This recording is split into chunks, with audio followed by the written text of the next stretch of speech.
I discovered my very first racist when I was just 7 years old. My dad was able to snap a picture of him. That's him in the red jacket. As a kid, I fully bought into the story of Santa Claus. Old Saint Nick, the magic reindeer, and of course, the naughty list and the nice list. I didn't think to question any of that until one day I was at the grocery store with my family, and there was a boy from my class there with his mother. We'll call him Ryan. Right there in the grocery store, I witnessed Ryan speak to his mother in a way that would all but guarantee his spot at the top of the naughty list. He told his mom to shut up. Bad move, Ryan. Christmas Day was amazing for me. I woke up, opened some presents, ate a great meal, and hung out with family. Now, at one point throughout the day, I did give a fleeting thought to poor Ryan, knowing that Santa wasn't going to bring him any presents that year. I felt bad for him. Fast forward to January. It was the first day back, and we're all talking about Christmas break and, of course, what presents we got. Then in walks Ryan with a huge smile on his face. He immediately starts describing all the amazing presents he got for Christmas. They were way better than mine. By the end of the day, I realized that everyone in my class had better gifts than I did. At first, I was confused. Then, I was upset. And by the end of the day, I was sad because I had finally figured it out, or at least at the time I thought I did. Santa Claus is racist.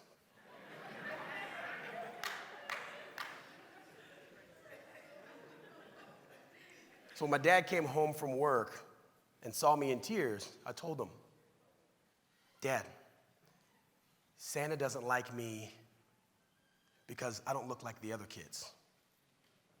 Then my dad was sad too because that was the day he had to choose between letting his son believe that Santa was racist or telling his son that Santa wasn't real. My dad helped me shape something that day that would change the course of my entire life. He helped me shape my perspective. Your ability to see your life, your business, your relationships, that's vision. But how you see your life, your business, and your relationships, that's perspective. Today, we live in an ever-polarizing and divided world. Race is not comfortable to talk about. But lucky for you, I'm gonna push through it. First, let's make one thing clear. Racism sucks. And unlike Santa, I know it's real. But the reality is, we're giving the idea of racism the ability to kill our dreams, stop us in our tracks, or hold us back by playing the race card. Now, before we go any further, let's define the race card for the purposes of this talk. The race card, a discrepancy or outcome explained solely by the color of one's skin.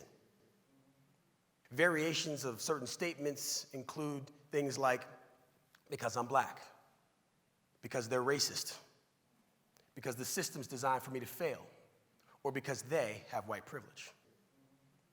Here's the vicious cycle when it comes to the race card.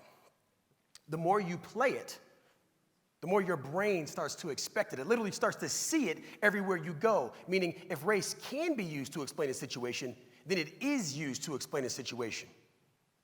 This starts to strengthen a very dangerous perspective, which is every success I have is in spite of racism, and every failure I have is because of it. Here's an example. In this radio interview between the host, David Webb, and his guest, Ariva Martin, they were talking about his success and whether or not skin color played a factor. I've chosen to cross different parts of the media world, done the work so that I'm qualified to be in each one. I never considered my color the issue. I considered my qualifications the issue. Well, David, that's a whole nother long conversation about white privilege and things that you have the privilege of doing that people of color don't have the privilege of. How do I have the privilege of white privilege? David, by virtue of being a white male, you have white privilege. This whole long conversation, I don't have time to get into it. Ariva, I hate to break it to you, but you should have been better prepped. I'm black.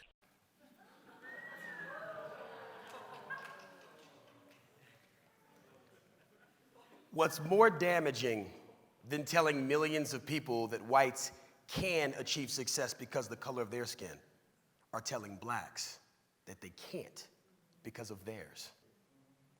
The race card just isn't a very reliable or dependable way to explain inequities. Take me and my childhood friend Timmy, for example. Timmy graduated high school with a 4.85 academic GPA and went on to earn 2 degrees from MIT. I was fortunate enough to have the right frame for football, which helped me earn a scholarship. But without that scholarship, there was no plan for me to go to college. How would you explain the different paths? Timmy lived the perfect suburban life. Both of his parents still married, both college educated, lived in a nice 2-story house. They would sit down for family dinners where they discussed the day's events over a home-cooked meal. My reality was much different than that. Neither of my parents went to college. We lived in a small apartment with me, my dad, and my brother. Mom wasn't around for very long, and we worked hard to make ends meet, so most of the family dinners that I had were with other families. Is this who you pictured? This is me and Timmy from several years ago. As an adult, he goes by his real name, Timmy Tope. His parents immigrated to the United States from Nigeria in 1980, and they carried with them the words of his grandfather, Ishe Niogun Ishe, which translate to, hard work is the antidote to poverty. Maybe that's why Timmy Tope studied an average of 4 hours every day during the summer. Me, I studied an average of I didn't study during the summer. These words were passed down from generation to generation in the Yoruba tribe, and it helped to shape their belief system. For many black Americans like myself, what gets passed down from generation to generation is much different. Take my own grandfather, for example. He passed away earlier this year, but I was fortunate enough to capture his amazing life stories on camera when I interviewed him for my documentary. I felt inferior to white people. I figured they were better than me because I saw black people working for white people, but never the reverse. And they owned everything, and they could go in buildings that I couldn't go in. I guess it does something to your brain that you say, hell, they're better people than I am. After all he went through, he still taught us to take ownership of the outcomes in our lives, to let our resourcefulness make up for any lack of resources, that we always get a say in what happens next, no matter what happened in the past. I know the history is real, and I know it's painful. But if we want better outcomes for ourselves and for the generations that come after us, we must reprogram this default way of thinking. So I developed a 4-step system that has helped me and thousands of others replace the race card with an empowering mindset. Step 1, remove race from the equation. Step 2, add data. You're looking for other plausible explanations here, so keep adding data until the discrepancy can be explained without race. Now, if you've exhausted all options and you still can't explain it, you might be dealing with racism.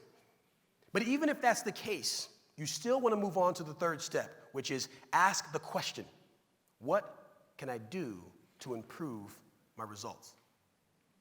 And step 4, take action on what you discover.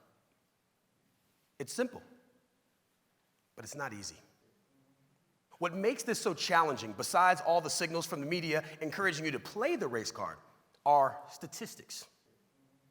I was at a networking event a few years ago, and one of the other only few black men in attendance approached me with a warning. He said, hey, bro, don't even bother. Don't waste your time, man. These white folks ain't treating us right. I said, what do you mean, man? What's going on? He said, well, it's like they can't wait to get away from me. I see them talking to each other, and everything's good. It's all smiles, but as soon as I start talking, they all of a sudden have to use the bathroom or go make a quick phone call. I'm not stupid. Now, the minute he started speaking to me, I knew exactly why this was happening to him, and I had to help. So I leaned in, I said, hey, man, there's really no easy way to say this, but It's not because you're black. It's because of your breath. It's real bad. Lucky for him, I had some breath mints. And based on these events, I have concluded that breath mints reduce racism by up to 83%.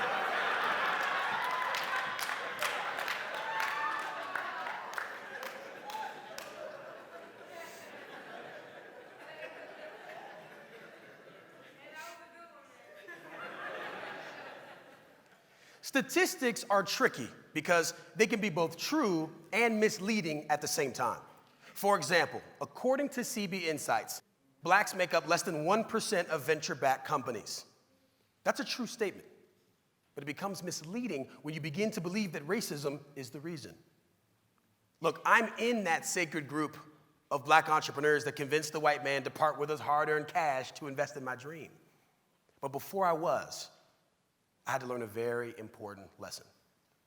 I spent years trying to get a startup off the ground. I was pitching investors, I was applying to accelerators, but I wasn't having any luck. So I decided to dust off my race card and play it during my next investor meeting. When he asked me how fundraising was going, I said, well, I'm not sure if you're aware of this, but it's additionally challenging for people who look like me to raise the capital we need to get things going. But with your support, it'll go a long way to help get this round closed. His response was a wake-up call. He said, I want you to know that I loved your presentation, but I will not invest in your company. So many factors go into whether or not a company gets funded, and you choose to focus on the one thing you can't control. You know, the last entrepreneur I met with has met with over 400 investors. I'm convinced that he's gonna do whatever it takes until he makes it. You? Not so sure. Ouch. 400 investors? At the time, I'd only pitched 30, and I was already playing the race card? I was so embarrassed. I took the rest of the day to let my ego recover a little bit, and also to contemplate on where else in my life I had potentially explained away my failures with the race card. This is when I came up with the system. First, I removed race from the equation. Then I kept adding data until the funding discrepancy could be explained without the color of my skin. I asked myself, what can I do to improve my results? There were so many answers, like pitch more investors, strengthen your team, work on getting warm introductions. The list goes on. And finally, I took action on what I discovered. I put down the race card and I picked up full responsibility for my outcomes. Then my outcomes changed. I got accepted into the #1 startup accelerator in the world, raised millions of dollars in funding, started getting invited to speak on stages. If I had continued to play the race card, none of that would have happened. I would have sabotaged my own success with negative thinking. I would have missed out on a brighter future after being misled by a statistic. Look, I know the race card can be tempting, but don't fall for it. Sometimes it's not you, but someone around you that wants to play the race card on your behalf. They may mean well, but don't let them do it. I was on a flight from Charleston to Houston earlier this year, riding in the first-class cabin, and I struck up a conversation with the gentleman sitting next to me. I was actually telling him about this very talk, and the flight attendant started to take orders for dinner. Now, let me show you a diagram of the plane so you can see exactly what happened here. Every seat in the first-class cabin was full, and this was my seat. The flight attendant started on my side of the plane first, serving from aisle to window, aisle to window, aisle to window. Now, it's when he got to my row is when he broke the pattern and took his order next. Then he goes to the other side of the plane and takes the order to the person in the front row. I was very curious. And so was the man sitting next to me. He wanted to know how I could possibly explain what's going on here without race, seeing as I was the only black person in first class. Well, soon I would get my chance, because after he took everyone else's order, he came to take mine. So I ordered the chicken wrap, and then I asked him, Curious, is there some sort of methodology the airline uses to determine who orders first, second, and so on? He said, that's a great question. We actually do this by flight status. So, wow. I immediately took advantage of the in-flight Wi-Fi to confirm that this, in fact, was true. And it checks out. The steps worked. But imagine for a second if I hadn't took the time to look for other plausible explanations. I would have assumed that he was racist. I would have told my friends and my followers about my experience. But worse than that, I would have left that plane feeling like a victim. It takes discipline to do the steps because when emotion gets involved, things get complicated. Over the past 5 years, I've coached over 200 entrepreneurs that most people would label as underrepresented. My co-founder and I would facilitate online 6-week boot camps where we walk them through how to start and run successful companies and persuasively pitch to investors. Then we came back for a 2-day in-person workshop where we dove into their business challenges. This is typically where the race card presented itself. But we didn't accept that. Instead, we empowered them with the mindset, the strategies, and the resourcefulness they needed to succeed. And it's working. So far, they've raised millions of dollars in funding, gained acceptance into top accelerator programs, generated millions in revenue, and created thousands of jobs. The race card can't do that. And when you have the right mindset, racism can't stop it either. In a social media post, Will Smith talked about the importance of understanding the difference between fault and responsibility. It's not your fault when unfair circumstances knock you down. But it's always your responsibility to pick yourself up, dust yourself off, and move yourself forward. I've seen firsthand the impact that mindset can have not only on my own life, but in the lives of those around me. But I wanted to dig deeper to understand the impact that historical oppression has on modern-day disparities. More specifically, the disparity between race and wealth in America. This is where the idea for the Dark Dollar documentary came from. The crew and I spent 2.5 years traveling the country asking people this question. What's the biggest problem facing Black Americans? Now, with all the focus and attention that the media gives to racism, you would think it's a shoo-in for the top spot. It didn't even make the top 5. Here's what did. Father absence, financial literacy, poor education, no community support, low self-esteem. I had the pleasure of interviewing an incredible businessman by the name of John Hope Bryant. He's a champion for financial literacy, and he's advised 3 sitting presidents. Listen to just a tiny portion of our interview. There's a difference between being broke and being poor. When the minute I shook your hand, look you in the eye, I knew you weren't poor. Who knows how much money is in our pocket, but I knew you weren't poor.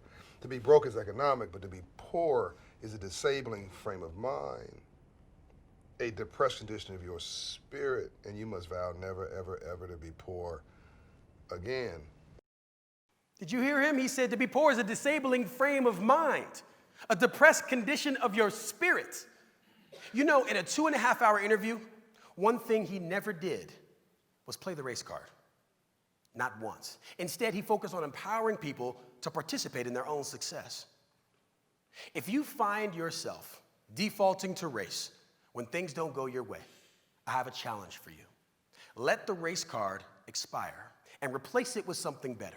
Because when your mindset is better than your misfortunes, when your actions make your intentions clear, when your strategy outperforms your setbacks, when you respect your time as much as you respect your money, when your environment supports your goals, and when your resources pale in comparison to your resourcefulness, it's at that point you'll realize that the race card provides no benefit and therefore has expired. My name is John Guydon, and if you didn't like this talk, it's obviously because I'm Black. Thank you.